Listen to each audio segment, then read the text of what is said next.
प्रिय भक्तों, जय श्री राम। आपका हमारे चैनल अनंतम मंत्र पर हार्दिक स्वागत है। प्यारे भक्तों, हिंदू धर्म में देवी लक्ष्मी को धन, वैभव, समृद्धि और सौभाग्य की देवी माना जाता है। वह भगवान विष्णु की अर्धांगिनी है और संसार में संतुलन बनाए रखने के लिए उनका विशेष योगदान है। माता लक्ष्मी की पूजा न केवल भौतिक संपत्ति देती है, बल्कि मानसिक शांति, सकारात्मक ऊर्जा और आध्यात्मिक उन्नति का मार्ग भी प्रशस्त करती है। इसलिए आज हम मां लक्ष्मी के चमत्कारी मंत्रों में से एक ऐसा चमत्कारी मंत्र लेकर आए हैं जो दुर्भाग्य, नकारात्मकता और क्लेश को दूर करता है। यह मंत्र शक्ति, समृद्धि और सौभाग्य प्रदान करता है। इसे नियमित रूप से जाप किया जाए या अपने मोबाइल में चलाकर सुने। लक्ष्मी मंत्र का जाप 108 बार करने से लक्ष्मी माता की कृपा निश्चित रूप से आप पर बनेगी। लक्ष्मी माता की पूजा और मंत्र जाप केवल धन के लिए नहीं, बल्कि संतुलित और समृद्ध जीवन के लिए किया जाता है। तो प्यारे भक्तों, वीडियो अच्छी लगी तो दिल से एक लाइक, साथ ही कमेंट बॉक्स में जय मां लक्ष्मी लिखकर लक्ष्मी माता का आशीर्वाद ले और हमारे चैनल अनंतम मंत्र को सब्सक्राइब करना बिल्कुल भी ना भूले। तो आइए भक्तजनों, मंत्र का जाप शुरू करते हैं। ॐ ह्रीं श्रीं क्लीं ऐं कमलवासिने स्वाहा। ॐ ह्रीं श्रीं क्लीं ऐं कमलवासिने स्वाहा। ॐ ह्रीं श्रीं क्लीं ऐं कमलवासिने स्वाहा। ॐ ह्रीं श्रीं क्लीं ऐं कमलवासिने स्वाहा। ॐ ह्रीं श्रीं क्लीं ऐं कमलवासिने स्वाहा। ॐ ह्रीं श्रीं क्लीं ऐं कमलवासिने स्वाहा। ॐ ह्रीं श्रीं क्लीं ऐं कमलवासिने स्वाहा। ॐ ह्रीं श्रीं क्लीं ऐं कमलवासिने स्वाहा। ॐ ह्रीं श्रीं क्लीं ऐं कमलवासिने स्वाहा। ॐ ह्रीं श्रीं क्लीं ऐं कमलवासिने स्वाहा। ॐ ह्रीं श्रीं क्लीं ऐं कमलवासिने स्वाहा। ॐ ह्रीं श्रीं क्लीं ऐं कमलवासिने स्वाहा। ॐ ह्रीं श्रीं क्लीं ऐं कमलवासिने स्वाहा। ॐ ह्रीं श्रीं क्लीं ऐं कमलवासिने स्वाहा। ॐ ह्रीं श्रीं क्लीं ऐं कमलवासिने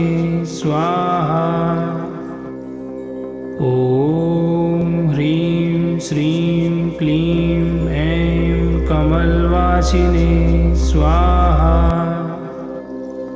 ॐ ह्रीं श्रीं क्लीं ऐं कमलवासिने स्वाहा। ॐ ह्रीं श्रीं क्लीं ऐं कमलवासिने स्वाहा। ॐ ह्रीं श्रीं क्लीं ऐं कमलवासिने स्वाहा। ॐ ह्रीं श्रीं क्लीं ऐं कमलवासिने स्वाहा। ॐ ह्रीं श्रीं क्लीं ऐं कमलवासिने स्वाहा। ॐ ह्रीं श्रीं क्लीं ऐं कमलवासिने कमलवासिने स्वाहा। ॐ ह्रीं श्रीं क्लीं ऐं कमलवासिने स्वाहा। ॐ ह्रीं श्रीं क्लीं ऐं कमलवासिने स्वाहा। ॐ ह्रीं श्रीं क्लीं ऐं कमलवासिने स्वाहा। ॐ ह्रीं श्रीं क्लीं ऐं कमलवासिने स्वाहा। ॐ ह्रीं श्रीं क्लीं ऐं कमलवासिने स्वाहा। ॐ ह्रीं श्रीं क्लीं ऐं कमलवासिने स्वाहा। ॐ ह्रीं श्रीं क्लीं ऐं कमलवासिने स्वाहा। ॐ ह्रीं श्रीं क्लीं ऐं कमलवासिने स्वाहा। ॐ ह्रीं श्रीं क्लीं ऐं कमलवासिने स्वाहा। ॐ ह्रीं श्रीं क्लीं ऐं कमलवासिने स्वाहा। ॐ ह्रीं श्रीं क्लीं ऐं कमलवासिने स्वाहा। ॐ ह्रीं श्रीं क्लीं ऐं कमलवासिने स्वाहा। ॐ ह्रीं श्रीं क्लीं ऐं कमलवासिने स्वाहा। ॐ ह्रीं श्रीं क्लीं ऐं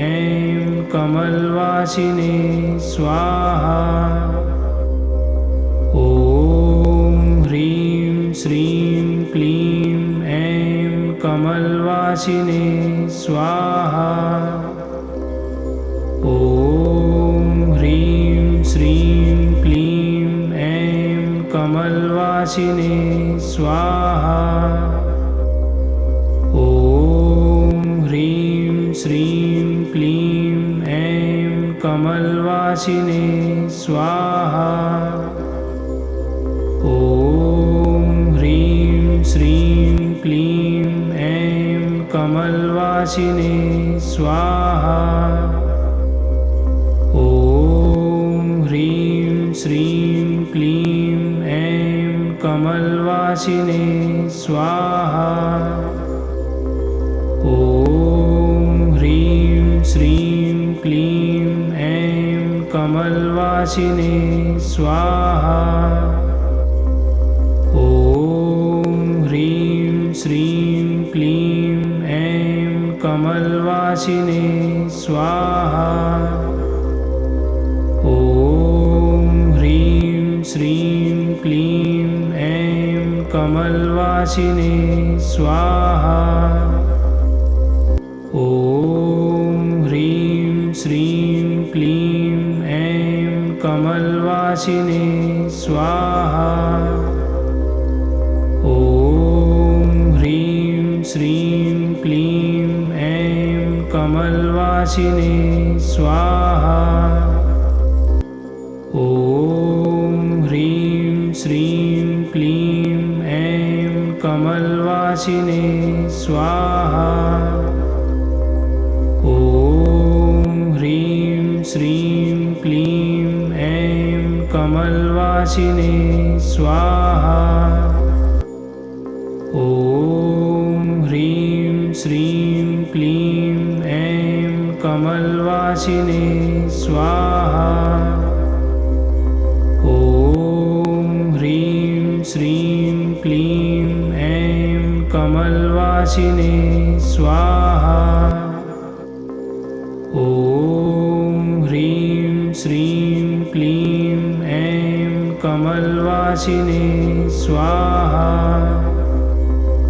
ॐ ह्रीं श्रीं क्लीं ऐं कमलवासिने स्वाहा। ॐ ह्रीं श्रीं क्लीं ऐं कमलवासिने स्वाहा। ॐ ह्रीं श्रीं क्लीं ऐं कमलवासिने स्वाहा। ॐ ह्रीं श्रीं क्लीं ऐं कमलवासिने स्वाहा।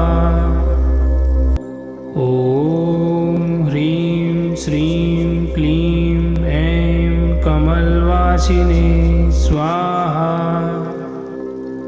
ॐ ह्रीं श्रीं क्लीं ऐं कमलवासिने स्वाहा। ॐ ह्रीं श्रीं क्लीं ऐं कमलवासिने स्वाहा। ॐ ह्रीं श्रीं क्लीं ऐं कमलवासिने स्वाहा।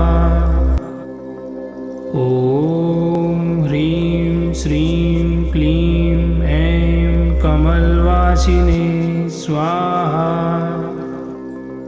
ॐ ह्रीं श्रीं क्लीं ऐं कमलवासिने स्वाहा।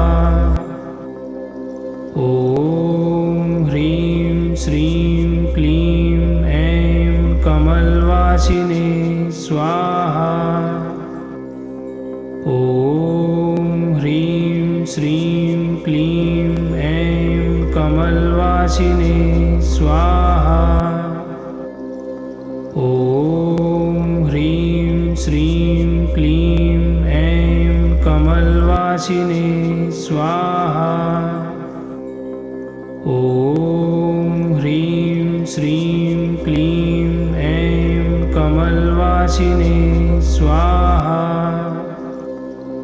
ॐ ह्रीं श्रीं क्लीं ऐं कमलवासिने स्वाहा। ॐ ह्रीं श्रीं क्लीं ऐं कमलवासिने स्वाहा। ॐ ह्रीं श्रीं क्लीं ऐं कमलवासिने स्वाहा। ॐ ह्रीं श्रीं क्लीं ऐं कमलवासिने स्वाहा। ॐ ह्रीं श्रीं क्लीं ऐं कमलवासिने स्वाहा। ॐ ह्रीं श्रीं क्लीं ऐं कमलवासिने स्वाहा। ॐ ह्रीं श्रीं क्लीं ऐं कमलवासिने स्वाहा। ॐ ह्रीं श्रीं क्लीं ऐं कमलवासिने स्वाहा। ॐ ह्रीं श्रीं क्लीं ऐं कमलवासिने स्वाहा। ॐ ह्रीं श्रीं क्लीं ऐं कमलवासिने स्वाहा। ॐ ह्रीं श्रीं क्लीं ऐं कमलवासिने स्वाहा। ॐ ह्रीं श्रीं क्लीं ऐं कमलवासिने स्वाहा। ॐ ह्रीं श्रीं क्लीं ऐं कमलवासिने स्वाहा। ॐ ह्रीं श्रीं क्लीं ऐं कमलवासिने स्वाहा। ॐ ह्रीं श्रीं क्लीं ऐं कमलवासिने कमलवासिने स्वाहा। ॐ ह्रीं श्रीं क्लीं ऐं कमलवासिने स्वाहा। ॐ ह्रीं श्रीं क्लीं ऐं कमलवासिने स्वाहा। ॐ ह्रीं श्रीं क्लीं ऐं कमलवासिने स्वाहा। ॐ ह्रीं श्रीं क्लीं ऐं कमलवासिने स्वाहा। ॐ ह्रीं श्रीं क्लीं ऐं कमलवासिने स्वाहा।